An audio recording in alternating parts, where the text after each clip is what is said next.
নিয়মিত করে, পরিমাণে সেটা অল্প হলেও হোক, পরিমাণে অল্প কিন্তু করে নিয়মিত, আল্লাহর কাছে আমলটা বেশি প্রিয় সেই আমলের তুলনায় যে আমল একসাথে অনেক করা হয় কিন্তু পরে আর করার কোনো খবর নেই। কেউ রমজানে কোরআনে কারীম 2 খতম দিয়েছেন, মাশাআল্লাহ, কেউ 3 খতম দিয়েছেন,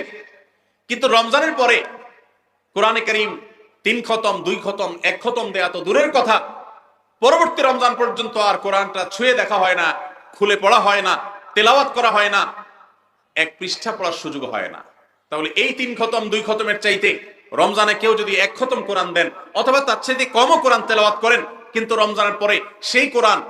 দিনে হয়তো 2-5 পারা পড়তে পারেন না, কিন্তু 1 পৃষ্ঠা হইলেও পড়েন, 2 পৃষ্ঠা হইলেও পড়েন, তার দৈনন্দিন রুটিনের মধ্যে কোরআন তেলাওয়াত থাকেই থাকে। আল্লাহর কাছে ওই 3 খতম দেওয়া কোরআন তেলাওয়াতকারীর চাইতে মাত্র 10 পারা কোরআন তেলাওয়াত করেছেন যিনি রমজানে, কিন্তু রমজানের পরেও সেটাকে ধরে রেখেছেন,